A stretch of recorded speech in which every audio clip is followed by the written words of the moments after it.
Olá, seja muito bem-vindo a mais um episódio do nosso podcast Viva a Voz Delas. Esse podcast foi pensado para inspirar você mulher, naqueles momentos difíceis, para perceber que assim, você não está sozinha. Nós todas estamos no mesmo barco, cada uma com seu problema, cada uma com sua dificuldade e cada uma com sua inspiração. Uma inspirando a outra a seguir adiante. E hoje, aqui comigo, está uma pessoa muito especial para mim. Ela é minha comadre, Lidiane Ronsoni Maier. Na época que eu conheci ela, ela não era Maier, ela era só Ronsoni. Lid, é um prazer ter você aqui, contando um pouquinho da sua história, que eu tenho certeza que é inspiradora. Oi, Andréia. Já quero de antemão agradecer o convite e dizer que é uma honra estar aqui, né? E pensar também como inspiração, nunca tinha pensado sobre isso, né? Mas pensar um pouquinho no quanto as pessoas elas olham para as atitudes, né? E para a nossa história e como elas se movimentam a partir disso. Então, muito obrigada pelo convite. Que bom que você pôde vir. Hoje é o primeiro dia de férias da Lídia. Eu já falei, pode vir para o podcast que quero falar com você. Lid, e a gente sempre começa. A primeira pergunta é de praxe aqui em todos os episódios. A gente gosta que a pessoa se apresente, mas não é aquele se apresentar tradicional. Eu gostaria que você falasse, se apresentasse, mas também falasse quem é a Lid que as pessoas não costumam conhecer. Então, a Lid que as pessoas não costumam conhecer é a Lid de antigamente, eu acho, né? A Lid de hoje em dia é muito mais fácil conhecer. É fácil conhecer a Lid servidora pública, é fácil conhecer a Lid professora da UNOESC. Mas eu acho que é mais difícil as pessoas entenderem de onde vem essa Lid, né? Então, essa Lid, ela é filha de uma cidade chamada Águas Frias, interior de Santa Catarina, aqui próximo de Pinhalzinho, né? E essa cidade ela tem uma ligação muito íntima com a Lid de hoje, né? Então, eu já saí da minha cidade, fiquei fora por 10 anos e acabei retornando para essa cidade. E eu acho... Sabe quando você tem uma ideia assim de que você precisa fazer algo ali naquele local? Eu acho que essa é um pouco da minha história. Então, eu nasci na década de 80, nessa cidade. Eu sou a filha mais velha de um casal de agricultores que vive nessa cidade, né? O meu pai é Agostinho, a minha mãe é Terezinha.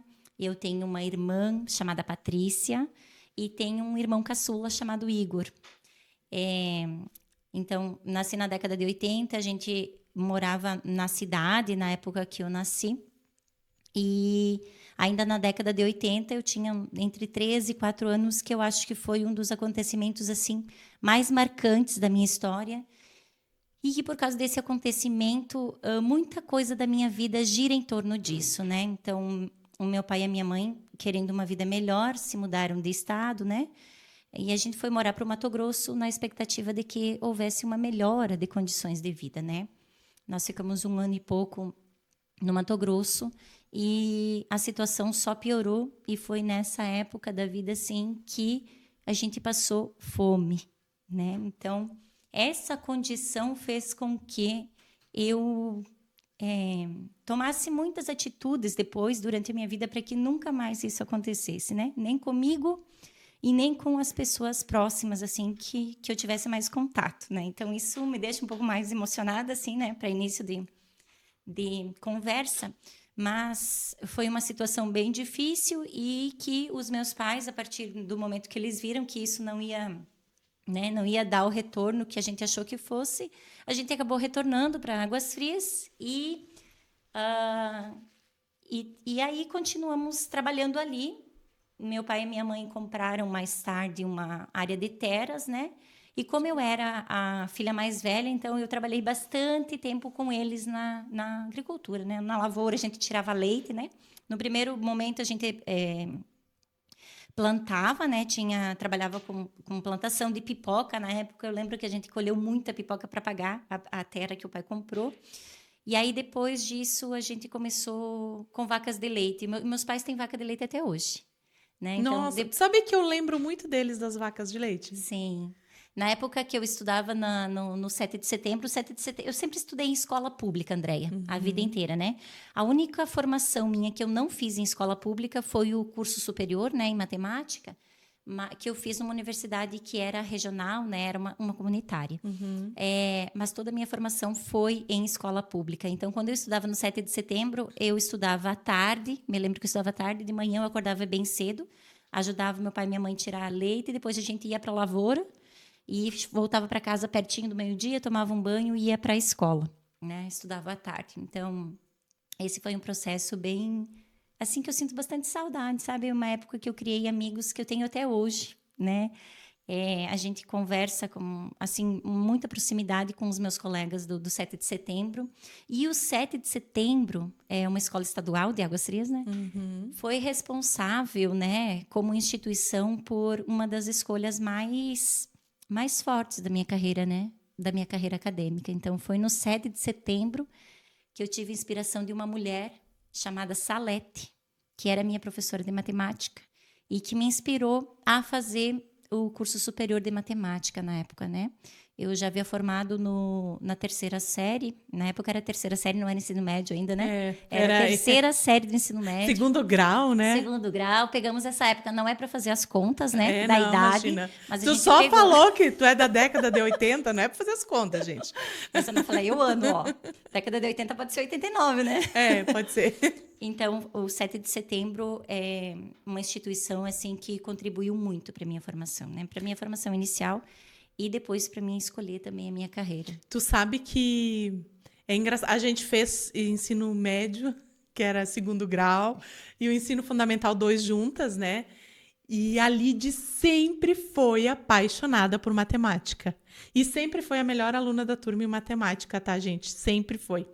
Era incrível como a matemática fazia parte de você desde aquela época, né? Você sempre foi apaixonada por isso. E dava para perceber isso em você, né? E falando já um pouquinho, né, da tua formação de ensino superior, você foi uma das primeiras da tua família, né? O que eu lembro muito, eu estava falando para a Lide nos bastidores, o que eu lembro muito de você, Lide, é que você sempre foi essa mulher determinada, de dizer assim, não, eu quero. Eu lembro que você falava. Eu lembro de uma fala, talvez tu não vai lembrar. Nós íamos, eu acho, no início do ensino médio, alguma coisa assim, e você falou assim que... Sabe quando pergunta assim, o que você vai fazer? O que você vai fazer? E eu lembro que você falava assim, eu não sei se eu vou fazer faculdade quando eu terminar o ensino médio, mas um dia eu vou fazer.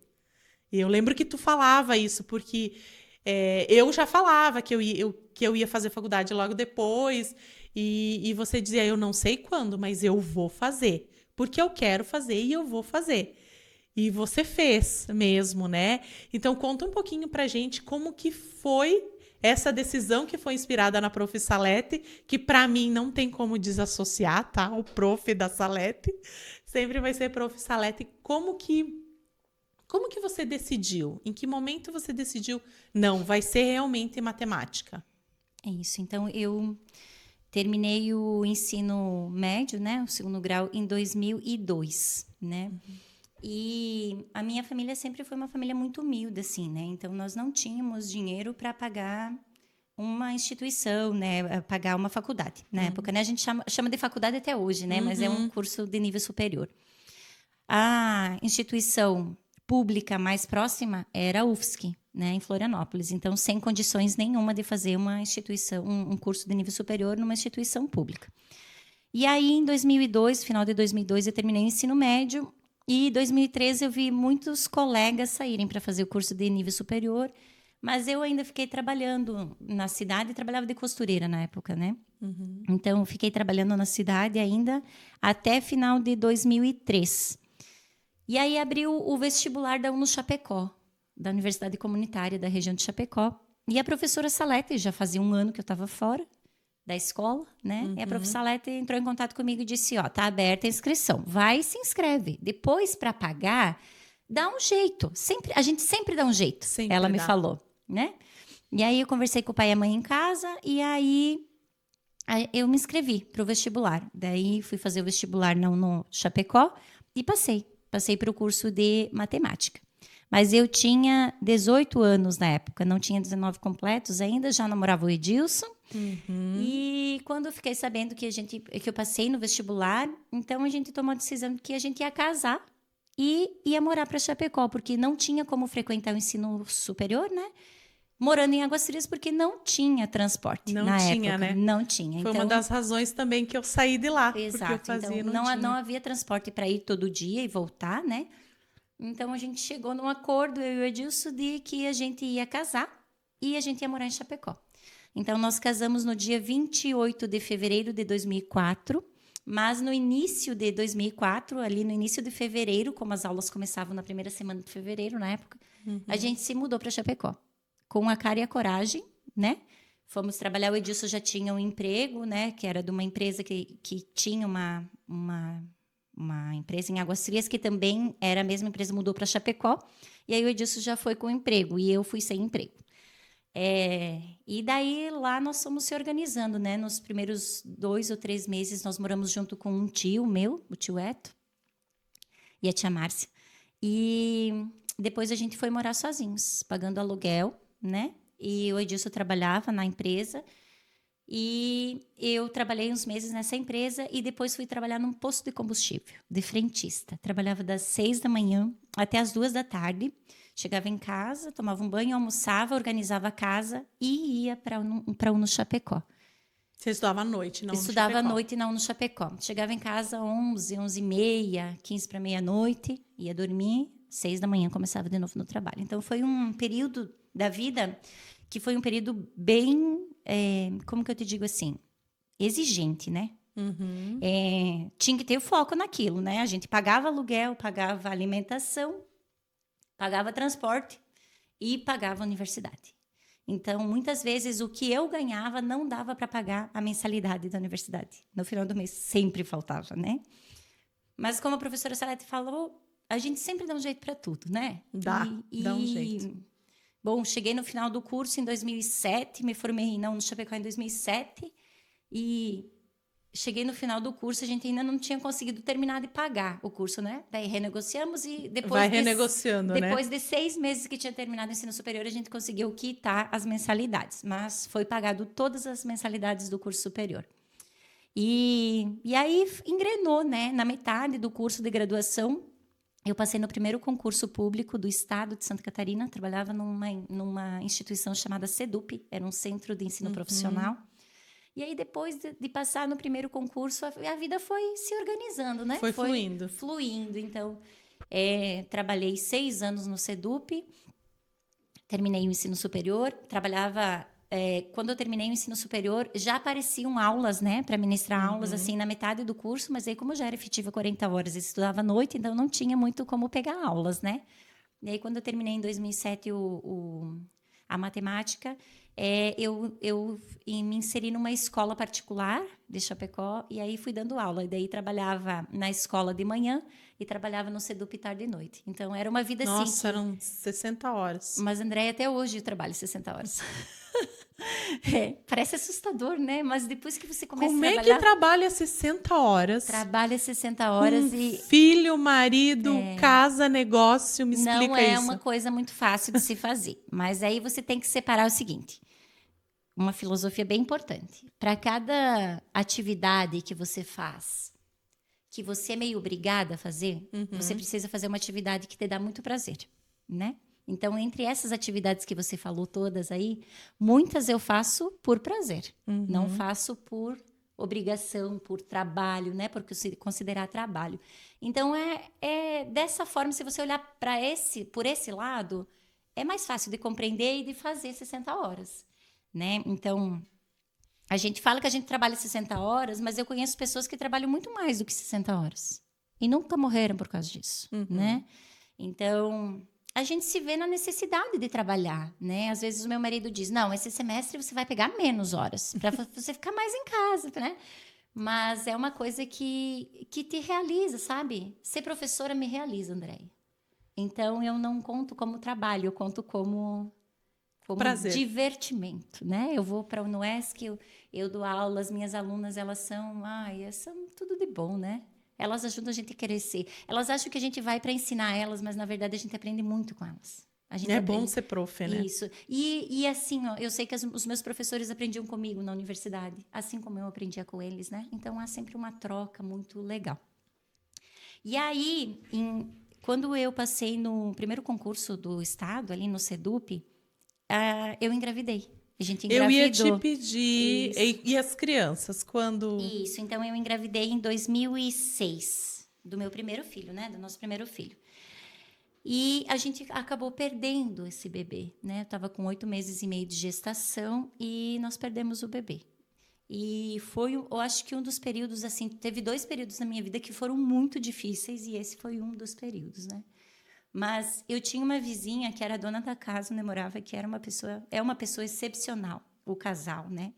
E o Edilson saiu para trabalhar, logo depois desse incidente, o Edilson saiu para trabalhar e ela vinha me buscar na minha casa, me levava para casa dela para que eu não ficasse em casa sozinha.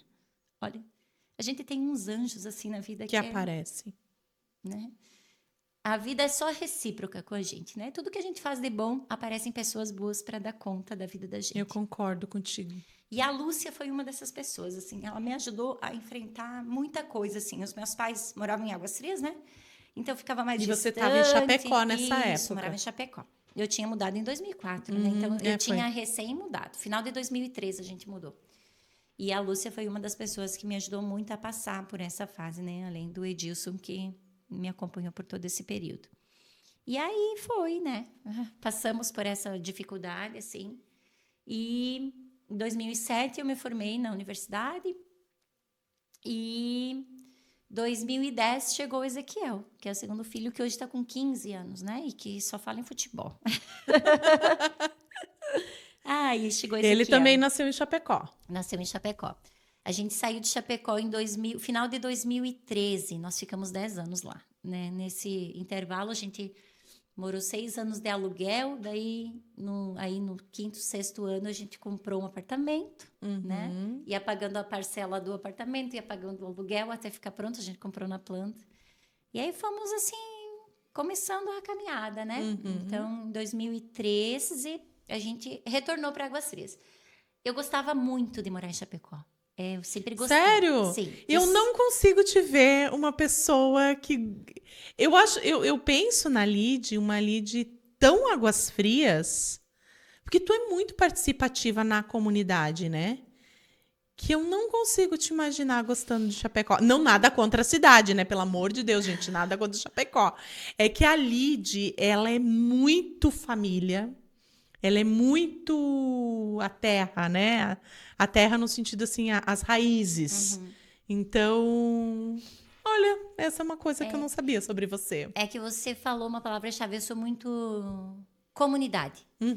Então, eu gosto muito do fervo. Eu gosto de estar rodeada de gente, eu gosto de conversar, eu gosto de presença, sabe? Eu gosto de estar presente. E eu gostava muito de morar em Chapecó. Mas o Edilson, ele nunca se acostumou muito com esse movimento, né? Se eu sou muito raiz, o Edilson é muito mais raiz do que eu. Ele tem cara mesmo. Ele tem, né? E aí, E tinha um problema que afetava muito a gente também, é que o Ezequiel, ele nasceu em 2010. Então, em 2013, ele estava com 2 aninhos e meio, 3 aninhos. E ele ia para a escola às 7 horas da manhã e a gente buscava ele às 7 horas da noite. Então, a gente quase não convivia com ele, sabe? E isso machucava bastante a gente, né? E aí, o Edilson, desde 2010, que o Ezequiel nasceu, ele vinha tentando me convencer de voltar para Águas Frias, né? Então, a gente tinha comprado um terreno com uma casa em Águas Frias e tal, né? E aí, ele foi me convencendo ao longo dos anos aí de retornar. E aí, no final de 2013, ele me disse assim, olha, esse ano nós vamos voltar. E Decidido. tá decidido, nós vamos voltar. E quando eu vi, encostou um caminhão lá para carregar a mudança. Tipo, eu estou voltando de Isso. livre, espontânea obrigação, porque minha família vai voltar, vou voltar também. Isso, e aí a gente voltou entre o Natal. As nossas mudanças familiares, elas acontecem muito entre Natal e Ano Novo. É? Aconteceram em 2003, quando a gente mudou para Chapecó. Aconteceu em 2013, quando a gente retornou de Chapecó. E aconteceu em 2020, final de 2020, quando a gente mudou para o local onde a gente está hoje, que era o sonho que a gente tinha, né? Não tem nada a ver com o teu aniversário isso, né? Não, é logo depois do meu aniversário, né? É, Mas dezembro é o mês de mudanças. mas é sempre uma decisão muito conjunta, né? Da família toda. Então, essas mudanças, elas acontecem sempre entre Natal e Ano Novo, lá em casa. E aí, em 2013, a gente voltou para Águas Frias. E, em 2014, o Edilson já estava na universidade, o Edilson estava cursando o ensino superior em Educação Física. E a gente continuou indo, né? Porque o meu trabalho, eu sou servidora lá, pública, é lá na universidade, meu trabalho, né? Então a gente continuou indo de Águas Frias para lá. O Edilson trabalhava numa empresa lá em Chapecó e à noite fazia faculdade, né? Então a agenda era cheia, lotada, né? Nossa, ia cedo, voltava tarde. Isso, só que o que acontecia, né? Ah, vocês continuaram não convivendo com o Ezequiel, mas daí em Águas Frias a gente tem uma rede, né, de apoio. Então tem a minha família, tem a família do Edilson. Quando a gente mudou para Águas Frias, a gente foi morar no nosso terreno, na nossa casa, né? E é do lado da casa do meu avô materno. Então a gente tinha muita convivência com meu avô, com a minha avó. E com o meu tio, o tio Eto, né? Que voltou de Chapecó para cuidar os nonos, né? E aí ele mora até hoje ali pertinho, né?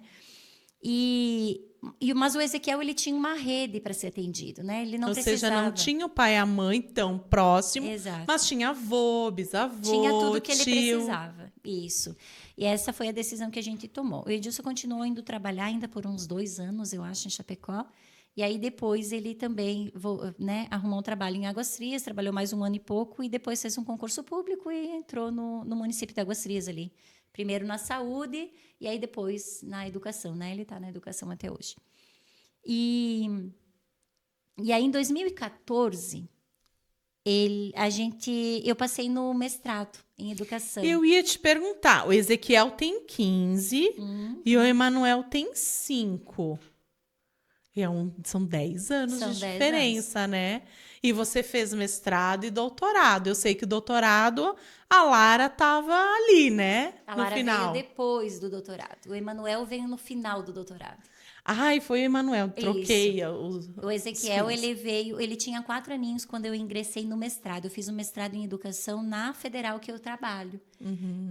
Mas bem no início do mestrado, eu entrei em agosto de 2014 e em novembro de 2014, a minha orientadora e eu submetemos um trabalho na Universidade de Lisboa, em Portugal. E o trabalho foi muito bem aceito. E eu precisei ir para Portugal para apresentar o trabalho. Então Que legal! Eu fiquei 15 dias fora de casa e o Ezequiel não tinha nem 4 aninhos na época, né? Então o Edilson Ai, meu Deus. tomou conta de todo esse e processo. E o coração fica como? Fica amargurado.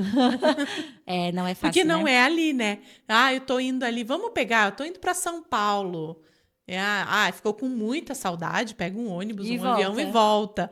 Portugal é do outro lado do oceano, outro lado do né? oceano, não tinha muito como pegar um avião e voltar, né? E aí, mas foi a primeira vez que eu fiquei longe de casa tanto tempo, assim, né? Foram 15 dias e o Ezequiel era pequenininho, nossa, foi... Mais chorava do que apresentava trabalho, né? Não foi um período legal, assim, muito fácil. Foi legal profissionalmente, mas...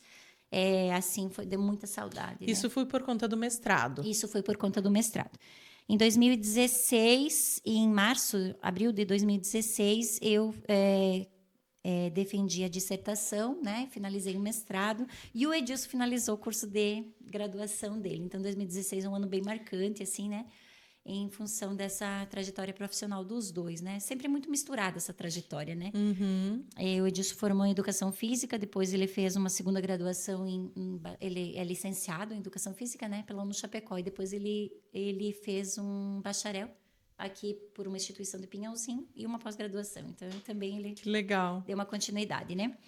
E aí, quando eu estava no final do mestrado, A minha orientadora do mestrado chama Adriana. Uhum. Ela fez mestrado e doutorado na Unesp de Rio Claro, interior de São Paulo. Uhum. E ela me disse, Lídia, o meu programa lá, que eu fiz mestrado e doutorado, tá com inscrições abertas para o doutorado.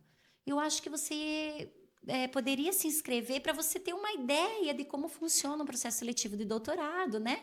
Mas tu tinha ideia em fazer doutorado? Não, Ou a princípio não? Não, a princípio não. Até ela me falar, eu não tinha ideia, assim, eu queria dar uma pausa, eu estava bastante cansada do mestrado, né? Queria dar uma paradinha, assim, e aí ela me disse, ó, tá com o processo seletivo aberto, e eu acho, eu pesquisei no mestrado Formação de Professores de Matemática, e ela me disse, eu acho que você ia se dar muito bem com o Garnica, que era um dos professores lá do doutorado de Rio Claro. Eu acho que você poderia se inscrever para você ter uma ideia de como é o processo seletivo, né? No ano que vem vai ter processo seletivo de novo, você já entra com tudo, né? Em 2018. Já faz um teste agora, Isso, qualquer coisa, ano isso que vem aí. já tá sabendo como Veja como é que é. Você sabe que o processo do doutorado é muito mais difícil do que o processo de mestrado e tal, né? Daí Não, o de mestrado... Desculpa, mas o de mestrado, para mim, eu já acho difícil. De doutorado deve ser extremamente mais difícil. Quando eu fiz o processo do mestrado, para ingressar no mestrado, tinha 513 inscritos. E tinha Pra quantas 20 vagas. Era muito difícil. Mas ela me disse assim, o processo do doutorado ele é um pouco mais difícil porque ele exige um grau de conhecimento um pouco maior, né? É uma cidade maior, há muito mais competitividade. candidatos e tal, né? Eu falei, tá, vou tentar. Fiz um projeto e mandei para inscrição para a Unesp de Rio Claro. A Unesp, o programa de pós-graduação em Educação Matemática da Unesp de Rio Claro, na época, ele era conceito 7. Ele era um dos 3 programas, se eu não me engano, que tinha no Brasil, que tinha nota máxima na CAPES. Então, ele era um programa de excelência universitário. Uhum. E aí, submeti a proposta e aí fui selecionada para a primeira fase, que era a prova. Tinha uma prova escrita. Ah, você primeiro submete o projeto. Isso. Se o orientador gostar, aí ele seleciona. Vem a prova, entendi. Vem a prova, classifica para a prova. Aí o orientador gostou, mas eu não sabia quem era o orientador, nunca tinha visto na minha frente. Sabia quem era Garnica porque no mestrado eu pesquisei sobre história oral, né? Usei história oral para as minhas depoentes do mestrado. E aí sabia quem era Garnica porque ele escrevia sobre história oral. Então, mas nunca tinha visto a pessoa na frente. Ele não tinha rede social, ele não usava celular, então não tinha como conhecer ele. Nossa, que pessoa acessível. Muito acessível. Por e-mail. Até hoje ele é assim, só por e-mail. Sério? Sim. E aí, fui selecionada para fazer a prova. Aí o meu pai e a minha mãe me levaram, fomos eu, o pai, a mãe e o Ezequiel, fomos para Rio Claro, em setembro, se eu não me engano, de 2014, para fazer a dita da prova, né? Fazia a prova num dia... Eles corrigiam a prova se você alcançasse nota suficiente e no outro dia você fazia entrevista. Ai, é tudo muito rápido. Tudo muito rápido, né? E aí a gente foi para Rio Claro, fizemos a prova, eu fiz a prova e aí era para acompanhar o site da universidade, né? Para ver se você ficava para o dia seguinte ou não. E aí saiu a nota lá para umas horas da tarde, né? No final da tarde. E eu fui classificada para a entrevista do doutorado, né? Aí aquilo já, nossa, né? Já era o máximo. Tá, daí fui para a entrevista do doutorado no outro dia. Tinha uma quantidade de pessoas na Unesp, Andréia. Assim, todo mundo numa área aberta, assim, sabe? E o professor, ele vinha de lá de dentro e chamava a pessoa para a entrevista. E todo mundo era para o mesmo curso, no mesmo doutorado. Mesmo curso. Tinha 15 vagas para o doutorado. E aí, eu lembro como se fosse hoje, assim, abriu a porta... E aí uma pessoa grande, assim, cabelo todo, né, todo desarrumado, abriu a porta e chamou de lá de dentro. Quem é a Lidiane? E aí todo mundo se olhou assim, né? Esse nome é super comum em São Paulo. Esse muito comum em São Paulo. Nossa Senhora. Aí eu levantei de pé, a gente estava sentado numa roda, assim, de meninas. Tinha umas meninas do Nordeste, umas meninas de Minas ali, né? Todo mundo aí juntas. E aí eu levantei de pé e falei, sou eu, professor. Daí ele disse, você que veio do interior de Santa Catarina? Daí eu falei, sou eu mesmo, Nossa, professor. Gente! Me conhecia mais do que eu conhecia ele, né? E aí ele me disse assim, então pode vir que você vai fazer a sua entrevista. Daí fui, fiz a entrevista. Era o professor Garnica, professor Antônio Carlos Marafiotti Garnica, é o nome dele. Super fácil o nome dele. Super fácil, E aí conheci ele e mais 2 professoras na entrevista do doutorado. E aí viemos, né? E aí o resultado saía só um mês depois.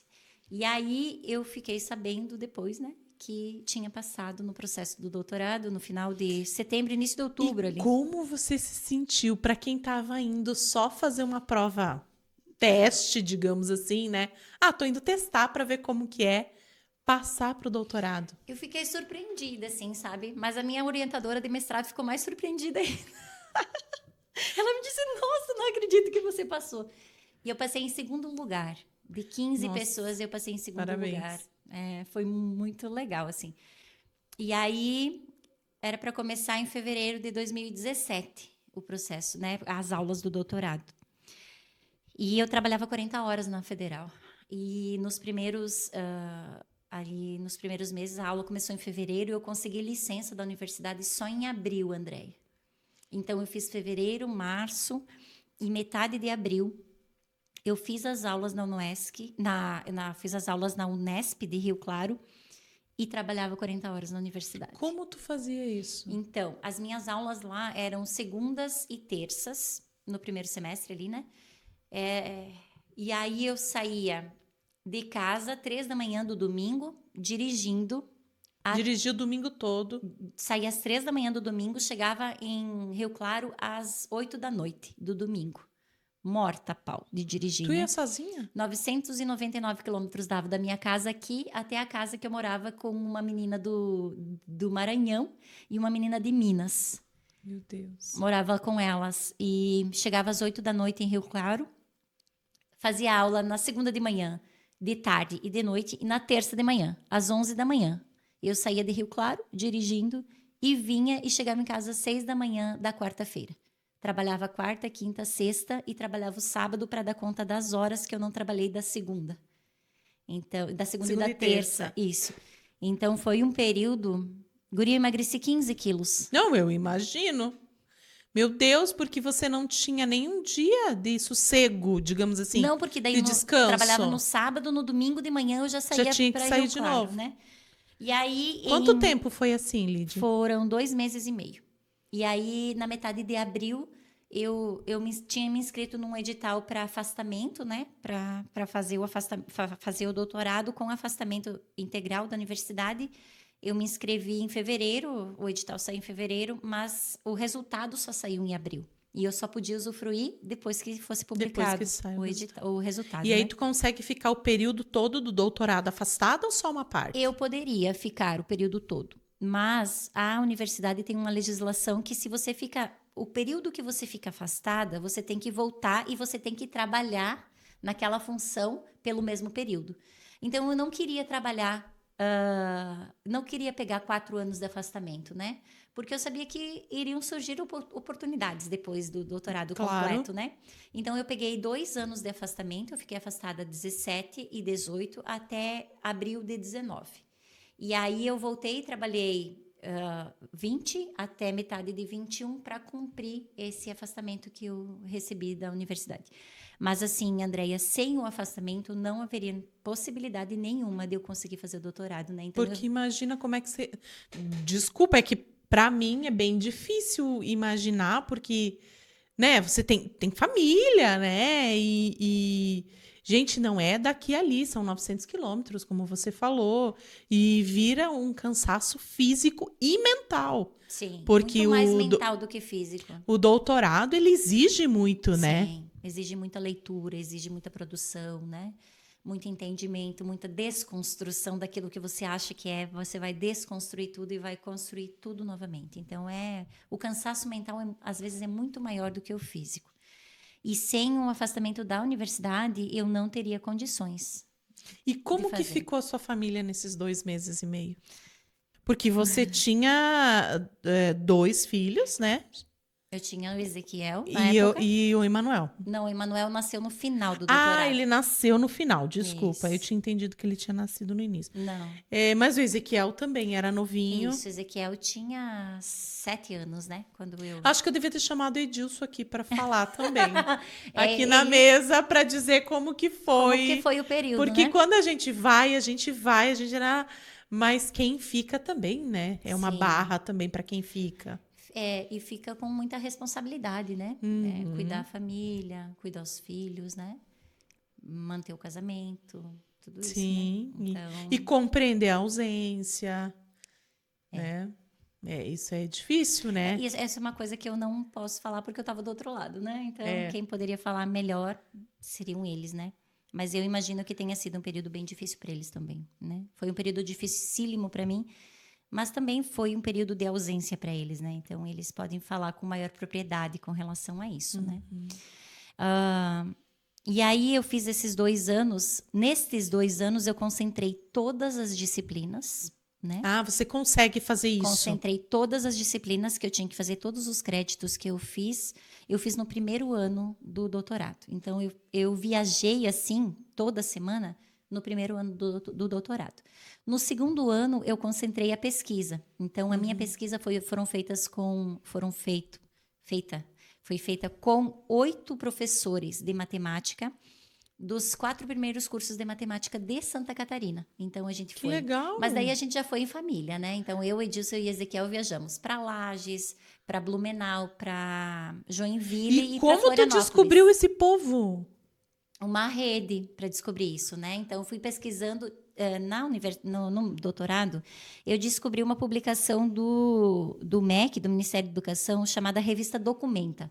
Nessa revista tinha o ano de criação e autorização dos cursos de matemática. E eu queria saber como que foi o início do processo de ensino de matemática no estado de Santa Catarina, né? Que legal! E aí, a partir dessa revista, eu consegui fazer o levantamento dos 4 primeiros cursos. E aí, os depoentes foram muito indicação dos coordenadores desses cursos, né? Então, a gente fez uma primeira rodada de visita para conversar com os coordenadores dos cursos e eles foram indicando professores mais antigos, né? Que deram aula nas primeiras turmas e tal. E a gente foi levantando... E aí, assim, você foi construindo essa toda rede, a tua... isso, para conseguir fazer as entrevistas. Então, eu consegui concentrar isso tudo nos 2 primeiros anos que eu tinha afastamento. Então, eu consegui desenvolver toda a pesquisa nesses primeiros 2 anos e nos últimos 2 anos eu escrevi a tese, né? Que também é um processo... Que aí, daí, digamos assim, você não precisaria viajar tanto para São Paulo, você podia ficar mais por aqui. Depois, né, do afastamento, ainda a universidade concedia o que a gente chama de pleduca, que são horas que você pode solicitar para que você consiga fazer a escrita da tese. Então, no caso, eu tinha 8 horas semanais que eu podia usar. Então, de 5 dias que eu trabalhava, eu podia usar um dia para a escrita da tese, né? E aí escrevia durante o final de semana, né? E algo bem legal, assim, de morar em cidade pequena é que aí, nesse período final do doutorado, eu engravidei do Emanuel, tive o Emanuel em setembro e defendi o doutorado só lá em março, né? E aí, nesse período aí, em cidade pequena, a gente tem muitos vigilantes, sabe? Os vigilantes que ficam fazendo a ronda na cidade. E aí tinha um vigilante que passava lá em casa e ele via a luz acesa, 3h30, 4 horas da manhã, e ele vinha e ele batia na porta. Tá tudo bem aí? E aí eu... Tava preocupado. Eu tava na escrivaninha escrevendo, né? Ou no sofá, ou onde dava para escrever a tese, escrevia, né? E aí eu levantava e dizia, não, tá tudo bem, tô escrevendo e tal. Não, só passei para ver se tá tudo bem. Então, tem muito esse cuidado, sabe? Então, eu morava perto dos meus avós, então eles cuidavam muito da gente, sabe? Eles cuidavam da gente, eles cuidavam do Ezequiel. Às vezes, eles vinham pegar o Emanuel e ficavam com ele para que eu pudesse escrever, né? Então... de setembro até fevereiro, março ali, eu estava de licença maternidade, então eles cuidavam muito do Emanuel para que eu pudesse escrever.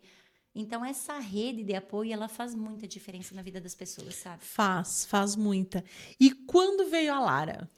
A Lara veio quando o Emanuel estava o Emanuel fez 2 aninhos em setembro e a Lara nasceu em outubro. A Lara chegou em 2022, pós-pandemia. Em 2020, quando o Emanuel nasceu, o Edilson trabalhava na saúde. Em 2020, a gente estava em plena pandemia, né? E era tudo muito novo, a gente tinha muito medo, assim, porque as gestantes eram pessoas de risco, né? Então, e como ele trabalhava na saúde, então ele tinha muito contato. E muito contato, né? Eu lembro que a gente morava, a casa que a gente tinha na cidade, ela tinha 2 pisos. E na parte de baixo a gente tinha uma lavanderia e um banheiro. E o Edilson entrava pela lavanderia da parte de baixo, tirava, né, tudo. Eles usavam capa, usavam máscara, né, tudo isso.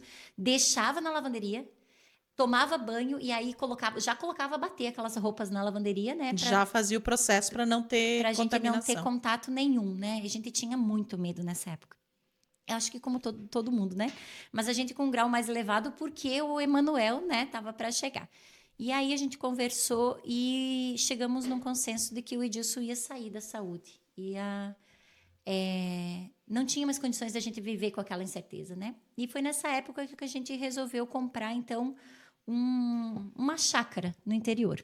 E aí, nessa chácara, né, a gente resolveu, então, colocar uma granja de suínos. Vocês têm hoje 4 negócios, né? Isso. E a minha segunda pergunta ia ser essa.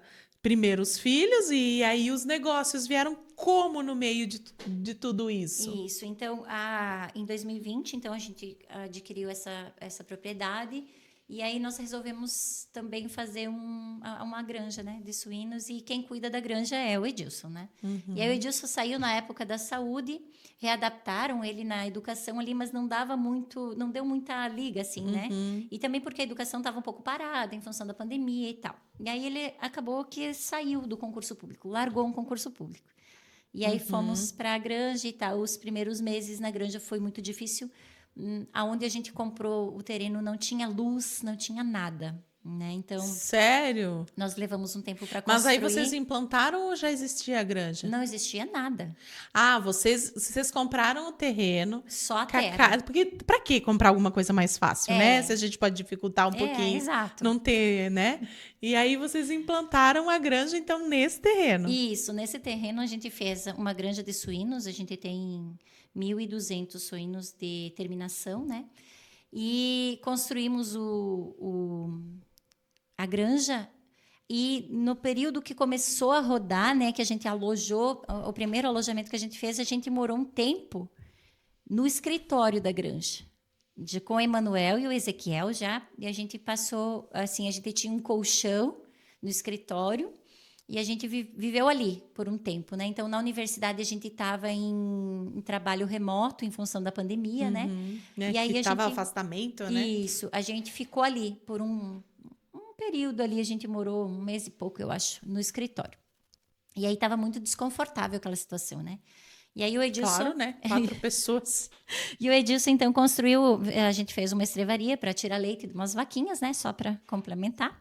E aí ele fechou a estrevaria, fechou um pedaço da estrevaria e a gente foi morar naquele pedaço ali, né? Naquele pedacinho que ele fechou. Tinha um quarto e uma cozinha, mas estava suficiente para a gente. A gente morou 6 meses aí até ficar pronta a casa. Então, nós moramos 1 mês e pouco aí no escritório do chiqueiro e depois a gente morou 6 meses na estrevaria ali até ficar pronta a casa. Quando a gente estava no início da casa, deu um temporal lá. É muito alto onde a gente mora. Deu um temporal e o Edilson segurava a porta da onde a gente estava morando e eu segurava a janela para não levar embora tudo, né? Para não entrar. As frestas eram desse tamanho assim. E de manhã, quando a gente acordou... Com 2 crianças. Com 2 crianças. De manhã, quando a gente acordou, das 3 paredes da casa que estava levantada, 2 tinham caído. Meu Deus. Foi um desespero. Eu ia perguntar como foi isso, porque deve ser desanimador, para não dizer outra palavra. É desanimador porque numa fase assim, a gente já estava, né, assim, os recursos não são fáceis, né? Então, a gente gastou muito dinheiro para construir o chiqueiro, né? Como todo mundo gasta, né? Sim, é normal. E aí a casa a gente estava tentando se organizar para isso, né? E aí a gente acordou de manhã e tinha... Mas, bom, melhor que sejam as paredes da casa do que fosse a gente, né? A gente consegue se recuperar. E conseguimos nos recuperar, construímos a casa, mudamos para casa depois de 6 meses. E aí... E nisso, então, vocês tinham a granja. Isso, a gente tinha a granja, tinha a escola City já tinha, né? Porque eu Isso. lembro que eu voltei para cá e eu lembro que nós conversamos sobre a City na época. Isso, a City é o Espaço Cultural Lídia Aronsoni. Lídia é da minha avó paterna, né? Que eu não cheguei a conhecer, mas foi uma homenagem a ela que a gente fez. Ela foi criada em 2017. Aí, depois do ingresso, no final de 2017, quando eu estava no final das disciplinas do doutorado, eu e a minha irmã resolvemos criar, então, essa instituição. A gente fornecia aulas de inglês, de línguas, né? Na cidade. E depois a gente ampliou horizontes, né? Hoje a gente tem ainda a City e a gente atende hoje principalmente o público imigrante, mas a gente atende prefeituras, né? Então a gente tem um convênio hoje com a Prefeitura de Pinhalzinho, um convênio com a Prefeitura de Maravilha, e a gente atende, a gente oferece ensino de língua portuguesa para imigrantes venezuelanos. Com a City. Hoje a gente não atende mais físico em Águas Frias, mas a gente faz tem essas essas parcerias. Exato. E o Mirante é o mais novo. Ou o Ateliê é mais novo? Não, Quem é mais novinho o aí? ateliê, sabe aquela história que eu falei para ti que cada atividade que a gente faz, a gente precisa ter algo para distrair, né? O ateliê ele foi criado nesse sentido. O ateliê chama Luz da Lua Personalizados. Então ele vem no intuito assim de dar uma amenizada assim na ideia, sabe? Então, até que eu estou produzindo algumas peças que eu produzo só produzo peças encomendadas, então elas vêm com um propósito próprio, né? Elas são personalizadas, elas têm nomes das pessoas, então até que eu faço esse trabalho, eu esvazio a minha mente, né? Então o ateliê ele veio nesse intuito, de esvaziar a mente, descansar. E o último é o Mirante, né? Então, a propriedade onde a gente comprou ali a propriedade, ela tem uma vista maravilhosa do Rio Chapecó. E desde que a gente comprou, desde que a gente começou a construir a casa, as pessoas elas vinham, né? Vinham, faziam a volta ali na casa só para parar para admirar o rio. E aí a gente sempre comentava, um dia a gente vai investir nisso. Fazer um deck, eu sei que tem um deck Isso, lá. tem um lugar bem legal, assim, tem um balanço infinito, tem um deck, tá muito no início, né? A gente pensa em investir mais coisas ali no Mirante e que aquilo ali possa ser mais futuramente uma aposentadoria para mim e o Edilson, assim. A gente gosta daquele lugar, então a gente cultiva aquele lugar. É a gente lindo. faz. Não fui pessoalmente, só por fotos, mas eu vejo nas fotos que é um lugar muito bonito Isso, mesmo. é muito bonito mesmo. Mas nós somos um pouquinho, como a gente fala... É suspeito pra falar? Suspeito em falar, né? Mas é muito legal. Lide, no meio de todas essas turbulências de uma faculdade, uma universidade, um mestrado, um doutorado, uma gravidez que hoje está lá no céu, né? 3 filhos que estão aí, né? No total 4 filhos, 4 empresas. Teve algum momento em que você pensou assim, não, agora deu. Não consigo mais. Não. Tiveram 2 momentos na vida, assim, que eu dei uma baqueada, assim, né? Um dos momentos foi quando a gente perdeu o bebê, bem lá no início. E outro momento mais difícil foi o início do doutorado ali também, né? Mas eu nunca pensei em desistir, sabe? Por mais que a vida fosse difícil, eu tinha que honrar aquilo que eu tinha prometido para mim mesma quando eu era muito pequena e que a gente precisava vencer na vida, né? Eu e aquela criança. E então isso sempre teve no meu horizonte. E era assim. isso que tu pensava? Eu ia te perguntar isso. O que tu pensava quando estava difícil? Sabe aquele momento que às vezes a gente pensa assim, ai, essa aprovação de Deus, até quando que vai, né? O que Eu você pensava? pensava que eu já tinha passado por coisas mais difíceis e que aquilo não ia durar para sempre. Então, um dia a gente ia superar. Um dia vai passar e assim eu fui vivendo um dia de cada vez e fui superando. E eu acho que é isso, sabe? A gente tem que ter um propósito assim de, por mais que a vida esteja sendo difícil, mas você veio para alguma coisa. Você não veio assim, à toa, sabe? Então, no primeiro momento ali mais difícil, eu tinha o Edilson, e que né, eu consegui superar, porque ele estava ali sempre, né? Então, ele sempre foi a pessoa que me acolheu e que foi sustento para aquele momento, sabe? Então, ele não me deixava sozinha. Trabalhava muito para dar conta de pagar tudo que tinha que pagar em casa. Então, eu sempre tive, por mais que eu, assim, fosse persistente, mas eu sempre tive em quem me apoiar, em todos os momentos, né? E no segundo momento que estava mais difícil, eu já tinha o Ezequiel, então eu não podia pensar só por mim, né? Eu não podia ser egoísta de pensar só em mim. Eu precisava pensar no Ezequiel também. Então, isso... Quando a gente tem filhos, a vida não é só da gente mais, né? O Cássio vai saber daqui uns dias também, né? Que a vida passa a não ser só tua. E que tu precisa pensar em mais pessoas, né? Eu acho que eu nunca fui egoísta o suficiente para pensar só em mim, em todas as oportunidades, em todas as coisas que a gente já realizou. Eu falo a gente porque ter feito um doutorado pode ter tido boa parte do meu suor, do meu esforço, né? Mas é uma rede. Você não faz um doutorado sozinha. Você não viaja para outra cidade, você tem uma casa, você tem filhos, você tem marido, você tem família, você tem pais, você tem irmãos, você tem uma escola, você tem colegas de trabalho que deram conta do trabalho até que você estava fora. Você tem uma rede. Então, tudo que eu fiz não foi... E eu não fiz só para mim, porque eu não utilizo o doutorado só para mim. Então, eu utilizo o doutorado nos meus processos de trabalho na universidade. Eu ajudo pessoas a conhecerem um pouco mais da matemática a partir disso, né?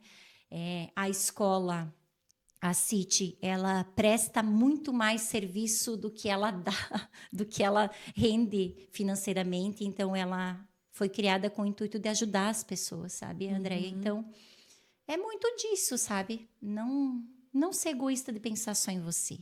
Você pensar em pessoas que precisam.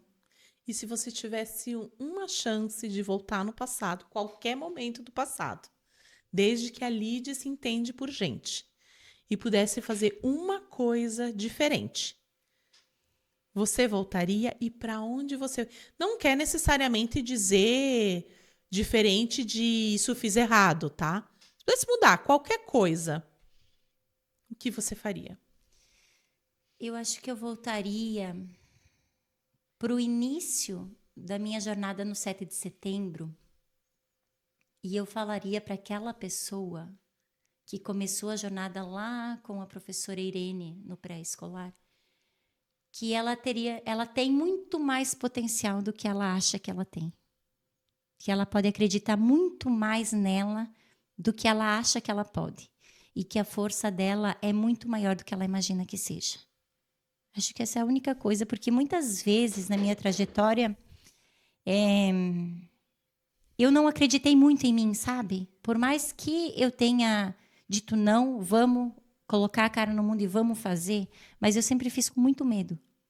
Então, se eu tivesse essa certeza de que sim, eu era capaz, sim, eu tenho potencial, eu teria encarado muito mais facilmente, eu acho.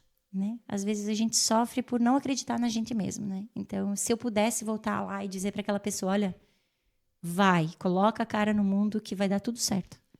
Por mais que as coisas pareçam que não vão dar certo, mas tudo vai se encaminhar. Eu teria falado para essa pessoa. E hoje, se você tivesse que falar, vamos pensar aqui que o programa, né? Esse projeto é para inspirar mulheres. Você falou um negócio, a gente sempre copia várias frases, tá? Normalmente a gente pega uma, no teu caso eu peguei 3, tá?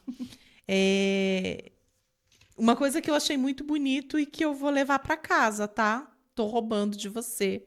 Mas quando a gente fala já não é roubo, né? Então vou pegar emprestado. De que para cada atividade que eu faço por obrigação tem que fazer uma por amor. Vou tentar achar alguma por amor, tá? Para fazer.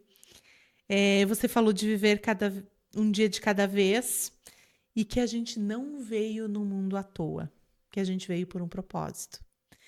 Eu gostaria que você desse uma dica, um conselho para aquela mulher que está te assistindo hoje e que se ela ainda não percebeu, né, a inspiração que é a tua história, eu gostaria que você deixasse um conselho para ela. Uma mulher que talvez a gente está achando que estou trabalhando demais, estou exausta, não aguento mais. O que você falaria para ela? Eu falaria que a vida vale a pena, sabe? Que você ser uma pessoa independente, você ser dona do seu destino, você poder escolher o que você quer, chegar ao final do mês e você conseguir dar ao menos o que os seus filhos precisam, ou às vezes até o que eles querem. Isso faz diferença na vida das pessoas. Então, desde que você não faça mal a nada e a ninguém, você precisa ser você, sabe? Você precisa ter o seu lugar no mundo. Se você veio para o mundo, para alguma coisa, você tem o seu lugar, você precisa mostrar para que você veio. Então, é nesse sentido, sabe? Eu quero estudar, mas eu trabalho demais. Você precisa ter prioridades, né? A minha prioridade nunca foi sair, Andréia. Tu me conhece desde sempre, né? A minha prioridade nunca foi para balada, nunca foi gastar com supérfluos, nunca foi. Então, você precisa priorizar. Para você é importante estar usando uma roupa legal, sair para se divertir com seus amigos, ou a tua prioridade é você ser alguém na vida? Sabe? Então, é nesse sentido, assim, você precisa primeiro saber o que você quer para a tua vida. E depois lutar por aquilo. Porque nada vai vir de graça, né? Você precisa dar o primeiro passo e você precisa se sustentar naquilo, né? Então, é claro que você precisa ter alguém que te compreenda do lado, né? Mas é muito importante você saber para onde você queira ir. Se você não tiver noção de onde você queira ir, é muito difícil que alguém vai te ajudar a chegar nisso, porque nem você sabe o que você quer, né? Então, hoje eu faço o que eu gosto, eu trabalho na universidade, eu amo trabalhar na Universidade Federal. Eu trabalho com cursos de pós-graduação, mas eu adoro aquilo que eu faço. Sabe quando aquilo te satisfaz? É muito bom. E eu amo dar aula na UnoESC, sabe? Então, são coisas que, assim, eu lutei a minha vida inteira para fazer isso. Então, agora você faz muita... Como que você faz tanta coisa? Mas do que valeria eu lutar para ter chegado até aqui se eu não fizesse isso que eu gosto agora? Sabe? Então, é cansativo? É claro que é. Às vezes eu chego no final da tarde, no final da noite, esgotada, né? Eu mal tenho vontade de brincar com as crianças. Mas é aquilo que eu me propus a fazer. Então, precisa ter um foco, sabe? Precisa ter um horizonte daquilo que você quer. Então você chegou no topo, você não quer mais nada. Não. Sempre tem o que eu quero a mais. Sempre tem o que eu quero a mais, né? Então, a gente sempre tem alguns planos que sejam planos familiares, alguns planos que sejam planos pessoais. Então, eu sempre tenho, né? E sempre estou caminhando na direção do que eu estou planejando. Então, é muito isso, sabe? Saber o que você quer. E saber também a hora de parar, a hora de largar algumas coisas. Saber se afastar daquilo que não está te fazendo bem. Às vezes, a gente fala que tem algumas pessoas que a gente precisa romper, sabe? Para que você não fique doente, né? Uhum. E a terapia me ensinou muito disso, sabe? Às vezes as pessoas dizem assim, fazer terapia é para quem é doido, é para quem... Não, fazer terapia é vida. Faz você compreender muitas coisas e muitos processos, sabe? Sabe que muitas mulheres falaram sobre isso aqui. É se compreender, né? É se conhecer, é saber dar prioridade, né? Porque realmente importa. É muito bom, sabe? Essa tua fala. Porque a gente fica mesmo, né? Achando... A gente é cheio de preconceitos, né? Sim. Então, se conhecer é essencial. A terapia para mim é um momento de desconstrução, sabe? Você nasceu, você é criado num local e você é influenciado por muitas ideias de muitas pessoas. E a terapia ela vem para dizer que você pode pensar da tua forma e você pode conhecer aquilo para depois falar sobre aquilo, né? Muitas vezes a gente tem um preconceito de julgar e de falar antes de conhecer, né? Então a terapia para mim vem para isso, sabe? Para dizer não. Desconstrói aquilo que você aprendeu e reconstrói a partir daquilo que você consegue ver. Então, isso é essencial para mim. Lide, adorei conversar contigo, te receber aqui, contar um pouquinho da tua história. Espero realmente que tenha inspirado muitas mulheres a não desistir e não achar que está sobrecarregada demais, a não achar que, já consegui o que eu queria, não preciso mais, né? Eu gostei da tua fala de dizer da gente ter plano, sempre pensar em alguma coisa, né? Isso nos move. Então, quero agradecer muito pela tua participação, tá? E deixo aberto se você quiser dar um recado final. Eu acho que era isso, né? O recado tá dado, como diz o outro, né? Fiquei bem feliz, assim, de relembrar, né? São fases da vida que muitas vezes a gente não para olhar para trás e dizer, nossa, né? Passamos por isso, nossa. E isso foi difícil de passar, nossa, né? Mas a gente tende a olhar para o futuro e dizer, não, eu quero mais isso, eu quero mais aquilo, eu quero conquistar aquilo ali, né? E olhar para trás e ver tudo que a gente já passou faz com que a gente consiga agradecer, né? Por estar aqui, por ter conquistado tanta coisa, por ter, né, sido diferente, por ter conseguido olhar e ser diferente, sabe? Para as mulheres, principalmente, né? A gente fala que a gente está tentando a igualdade, né? De trabalho, de mundo, de empregos, de profissões iguais aos homens, mas a gente sente no dia a dia da gente, sabe? Esse peso que a gente tem, a gente precisa se desdobrar para conseguir dizer, não, eu sou capaz. Você está vendo que eu sou capaz? Sabe? Principalmente homens, né? Que têm a mesma... o mesmo grau né, de noção de trabalho, de desenvolvimento, tudo isso, e dizer que, olha, eu sou capaz da mesma forma que você é. E eu ainda tenho todo mundo atrás de mim que eu tenho que dar conta, né? Tenho filhos, eu tenho vida, eu tenho relacionamento, que muitas vezes eles não têm e eles não conseguem dar conta, né? Então... eu não diria que a gente é superior, mas no mesmo pé de igualdade a gente está com certeza, né? E a mulher, às vezes, tem que se desdobrar para isso, para as pessoas conseguirem ver que a gente que é possível a gente chegar, que é possível a gente fazer, né? Então, é nesse sentido, assim, que eu acho que é por isso também que eu nunca desanimei, sabe? De dizer não, de teimosa um pouco também, né? Mas de dizer não, é possível, é possível. Muito legal. Gente, espero que vocês também tenham gostado dessa nossa conversa com a Lid. E eu deixo vocês com essa frase que ela falou, que é muito legal, de você não veio no mundo à toa. Então, descubra por que você está aqui, qual o teu propósito. Porque quando você descobre o teu propósito, você descobre por o que lutar e descobre que você não pode parar. Fica com a gente, se você gostou, se você acha que tem alguém que merece ouvir a história da Lid, encaminhe esse podcast. Eu conheço várias pessoas para quem eu vou encaminhar ele. Então, se você também conhece alguém, encaminha para ela e fica com a gente, porque tem muito mais histórias no nosso canal. Até mais. Até mais.